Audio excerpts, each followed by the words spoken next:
stillness of certain woods, an eerie quiet prevails. Red Pine Ridge is a place where silence reigns supreme, a profound stillness that seems to be listening intently. Julian's life took a strange turn on the night his dog ventured into the trees, and a mysterious presence in the branches responded to him. But it didn't hoot like an owl. Instead, it spoke in a distorted voice that sent shivers down Julian's spine, a voice that eerily resembled his mother's, crackling like a broken recording. The voice uttered his name with unsettling perfection. Julian soon realized that what he encountered in the woods wasn't a bird or a human.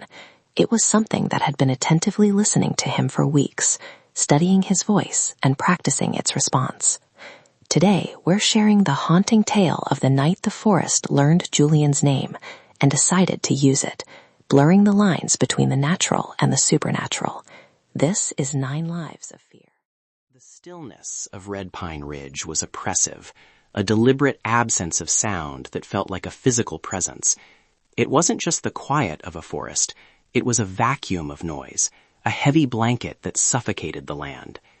In most woods, even in the depths of winter, there's a subtle rhythm to the darkness. Crickets provide a staccato beat, the wind whispers through the needles of the white pines, and the distant scurrying of small nocturnal creatures keeps the world feeling vibrant. But as I stood on my grandfather's porch, the beam of my maglight slicing through the darkness, the forest seemed like a carefully constructed set. It was a painting of a forest, frozen in a state of breathless, unsettling stillness. My grandfather, Walter, had warned me about the woods at dusk. His voice, roughened by decades of living on the edge of the wilderness, would caution me. Julian, don't venture out after the sun dips below the ridge. And if you hear an unexpected voice, don't respond. Don't even acknowledge it. Just lock the door and wait for dawn. His gravelly tone conveyed a deep-seated conviction, one that I couldn't ignore. Walter wasn't a man who believed in much, but he believed in the eerie presence that lurked in these woods. He believed in the silence that felt like a living entity, a presence that could swallow you whole. As I stood at the threshold of 22, armed with a degree in environmental science and a dash of skepticism towards the local superstitions, I had spent the past 3 weeks at the cabin dismissing the ominous warnings. My mission was to catalog the local flora, not to hunt ghosts. But tonight, the air was electric with an otherworldly presence, like ozone and old copper. The woods have a way of asserting their dominance, reminding you that they belong to the creatures that inhabit them. Tonight, I felt like an unwelcome guest in my own backyard. The trees seemed to loom over me, their branches like skeletal fingers reaching out to snatch me. I shouldn't have ventured out, but my dog, Pilot, a high-strung border collie, had darted into the tree line 10 minutes ago, chasing a shadow that seemed to defy explanation. I couldn't just leave him out there, vulnerable and alone. "Pilot," I whispered urgently, my voice jarring in the stillness. "Come here, boy." The dry leaves crunched beneath my feet as I stepped off the porch, the sound eerily reminiscent of snapping bones. As I swung the beam of my flashlight across the perimeter, the light sliced through the darkness like a knife, casting an eerie glow on the gray bark of the maples. And then, I saw it. Perched on a low-hanging weeping birch branch, just 20 feet away, was a majestic great horned owl. Its massive frame, standing nearly 2 feet tall, was adorned with tufts of feathers resembling serrated horns. Yet it remained motionless, its body eerily upright and stiff, like a taxidermy specimen left out in the rain. I stood frozen, having studied owls as silent sky hunters, but also known for their skittish nature. This owl, however, defied expectations. It didn't blink or rustle its wings, instead fixing me with its enormous yellow eyes that seemed to glow with an inner intensity, as if generating their own heat. A reflexive whisper escaped my lips. "Hey," a futile attempt at connection. The owl responded with a hoot, starting as a deep, resonant hoo, hoo. But midway through the second note, the sound abruptly shattered into a jagged electronic screech, a burst of static that made my teeth ache. Within that discordant noise, the sound reassembled itself. It seemed to say, the owl's voice taking on a haunting, almost human-like quality. As I dropped the flashlight, it landed on the soft earth with a dull thud, its beam sweeping across the forest floor. The sudden illumination highlighted the owl's talons, which weren't merely grasping the branch, they were eerily fused to it. The voice that followed was unmistakable, yet hauntingly familiar. It was my mother's voice, but not as I remembered it. The sound was distorted, reminiscent of a cheap baby monitor from old home movies, tinny, compressed, and warped by distance. The pitch was slightly too high, with a skipping quality, like a scratched CD. Diane? Julian? Honey? Come inside. It's...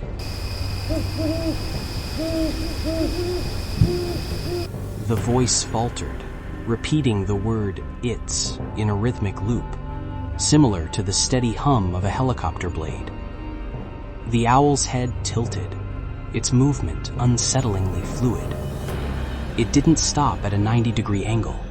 Instead, it continued rotating, a slow, sickening motion, until it was completely upside down. Its eyes remained locked on mine, an unnerving stare. As the flashlight's light faded on the ground, I saw those eyes swell, absorbing the light rather than simply reflecting it. The pupils expanded, engulfing the yellow irises, which disappeared from view.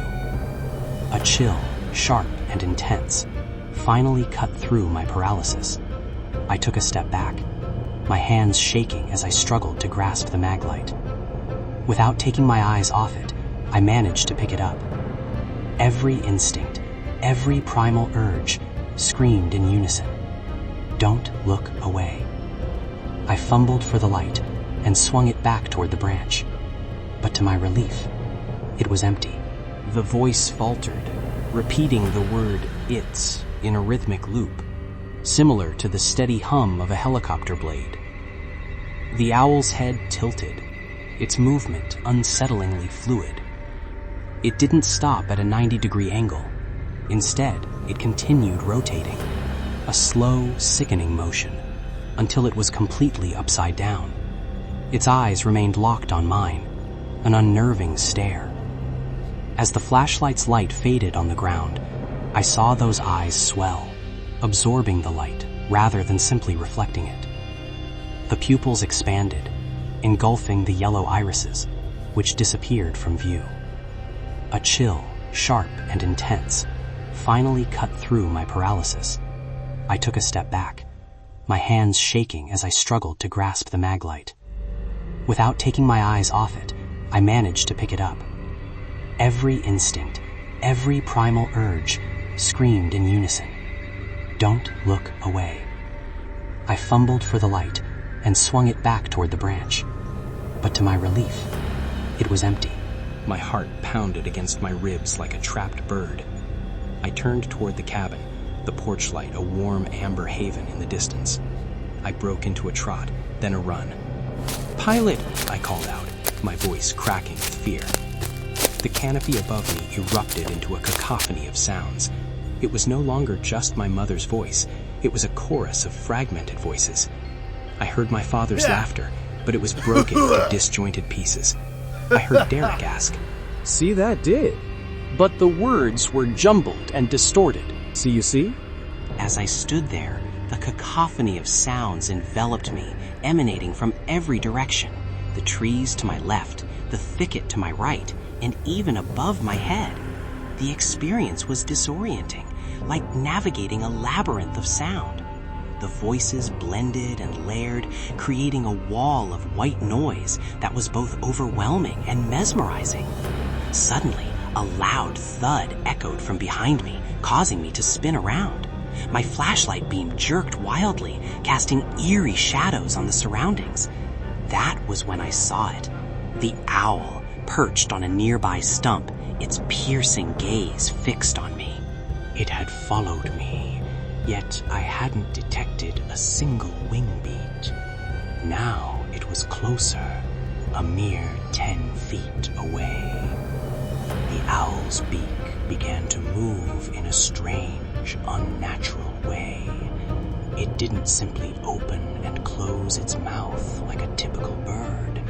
Instead, its beak seemed to unhinge, with the lower mandible sliding forward and down.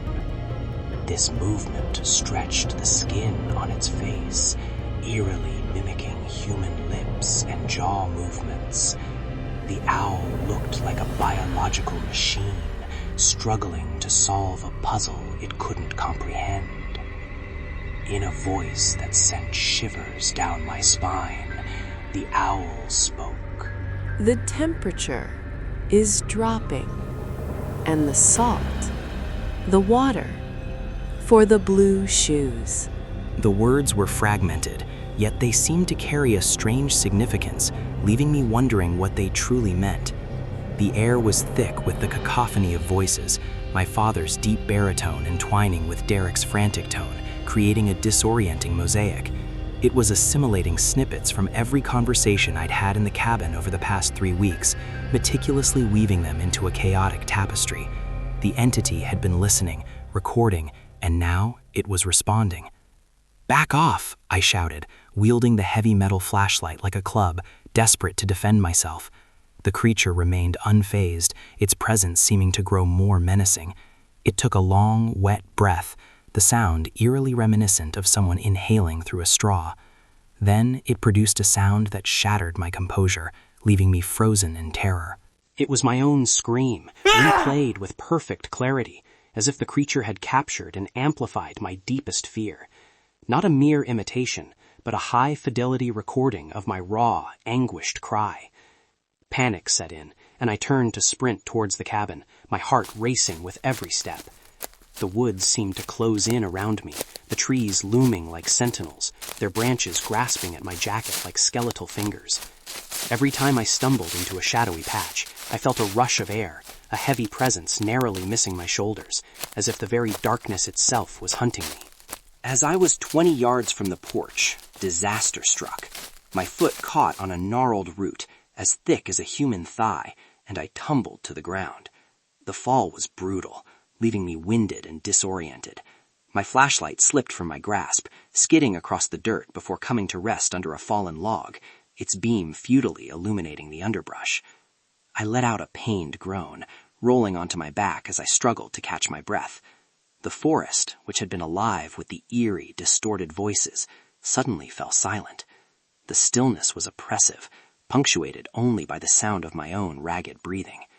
Then a low rustling noise began to build, not from the trees above, but from the earth beneath my feet.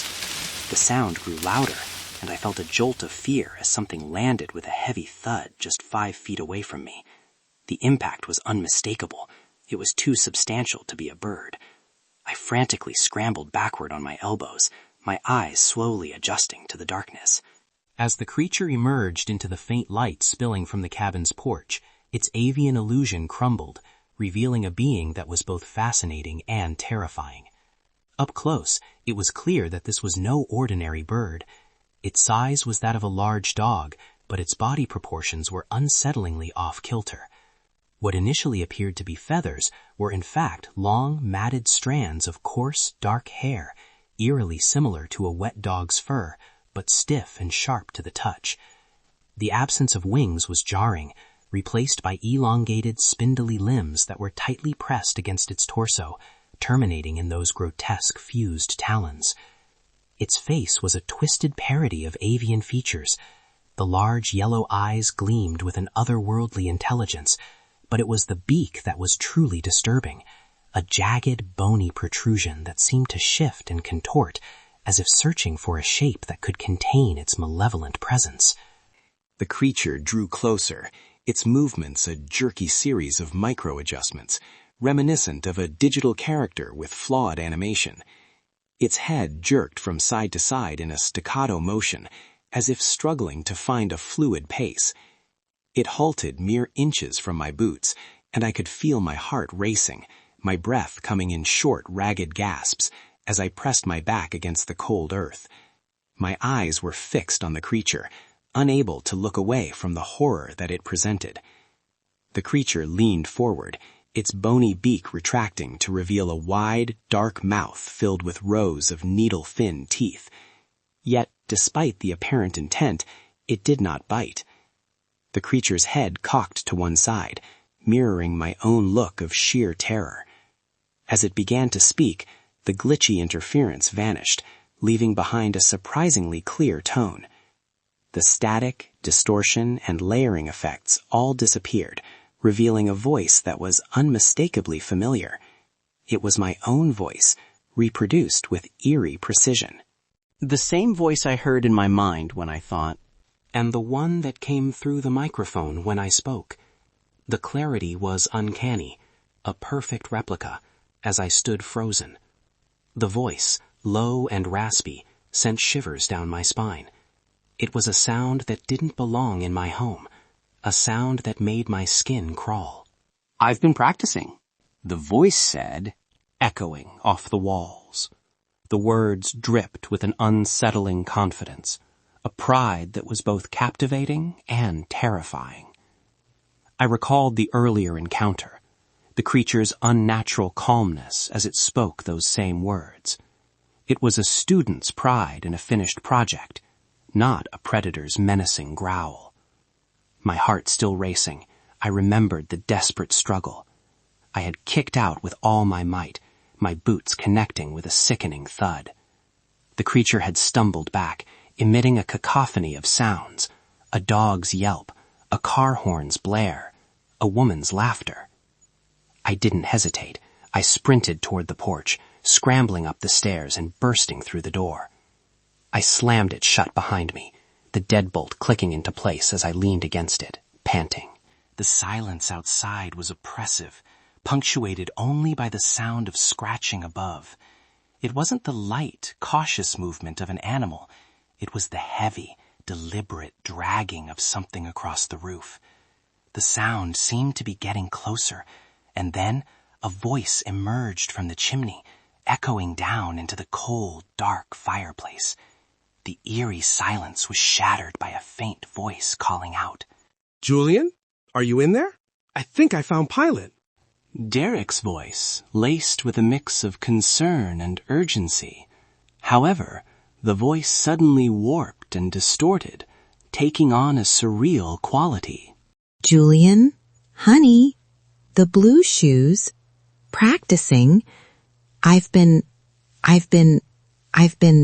The words trailed off into a rhythmic thudding on the roof, directly above me, like a sinister heartbeat. I huddled on the floor, clutching a kitchen knife tightly, my eyes fixed on the ceiling, as the night wore on. The darkness seemed to press in around me, making my skin crawl. The thudding grew louder, more intense, until the first light of dawn crept through the pine trees, casting an eerie glow over the woods. As the sun rose, the strange occurrences ceased, and the forest returned to its natural state. The air was filled with the sweet songs of birds, and a gentle breeze rustled the leaves. It was as if the valley had exhaled, releasing its hold on me. Pilot emerged from the underbrush an hour later, his coat tangled with burrs but otherwise unscathed. I didn't waste any time gathering my belongings. I quickly loaded my laptop and dog into the truck and began the 4-hour drive to the city, eager to escape the isolation and the unsettling events that had transpired. As I drove, I tried to rationalize what had happened, telling myself it was just a hallucination brought on by the solitude of the woods. I convinced myself it was an unusual acoustic phenomenon, a trick of the valley's unique geography. Almost I believed it. The city limits loomed ahead, a welcome refuge from the strange and inexplicable events that had shaken me to my core. A week had passed, and I found myself sitting in my apartment, surrounded by the vibrant hum of the city's lights outside my window, a familiar comfort that I couldn't quite put into words. The gentle glow of the urban landscape was a soothing balm for my frazzled nerves. My phone suddenly vibrated on the coffee table, breaking the silence. I glanced down to see Derek's name flashing on the screen. "Hey, man," I said, my voice trembling slightly as I picked up. "Good to hear from you." "Hey, Julian. Derek replied, his voice laced with concern. You okay? I've been trying to call you all morning." I hesitated, unsure of how to articulate the turmoil brewing inside me. Yeah, just stressed. What's up? The line went silent, with only the faint crackle of cell service filling the void. Look, this is gonna sound weird, Derek said, his voice barely above a whisper. but I went up to your cabin last night. I thought maybe you were still there and I wanted to surprise you with some beers. My heart skipped a beat as a chill ran down my spine. Derek, I told you I left, I stammered. I'm in the city. I know, Derek said, his voice dropping to a hushed tone. but Julian, I was standing on your porch and I heard you. I heard you calling me from the woods. You sounded, I don't know, you sounded like you were in trouble. I was rendered speechless, my throat constricting as if filled with sand. I started to go in after you. Derek continued, his voice shaking now. But then I realized something. You were calling my name, but you weren't saying Derek. You were saying Derek over and over, but the rhythm was wrong. It sounded like a recording on a loop. I barely managed to say, "Did you go into the woods?" Derek's response was a firm. No. He explained that just before he stepped off the porch, he heard a laugh. My laugh. But it didn't stop there. The sound seamlessly transitioned into my own voice, beckoning him to come closer. I glanced down at my hand, and my eyes widened as I saw it shaking uncontrollably. The phone almost slipped from my grasp. "Derek?" I replied, trying to compose myself. Yeah? He said, awaiting my response. Why didn't you come out to see me? He asked, a hint of confusion in his voice. I closed my eyes, and for an instant I was transported back to Red Pine Ridge. The memories came flooding back, the feeling of emptiness, the sound of static. I knew why I hadn't gone out to meet him. The realization hit me like a ton of bricks. I was already here.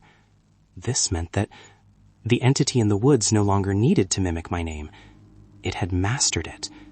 And now, it was using it to manipulate those around me.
In the depths of darkness, certain entities crave your attention, while one in particular hungers for your voice. Julian managed to flee the woods, but the presence that had learned his name chose to linger. Be cautious. If you ever hear your own voice calling out from an unfamiliar location, resist the urge to respond. Avoid looking, and above all, ensure that it's truly you. You've survived another tale from 9 lives of fear, but don't get comfortable. If the shadows whispered to you tonight, hit like before they whisper again. Share this video with someone who thinks they're brave. Let's see how long their courage lasts. And subscribe, because around here, every click feeds the darkness, and the darkness remembers. Where the shadows linger long after the story ends. Stay scared.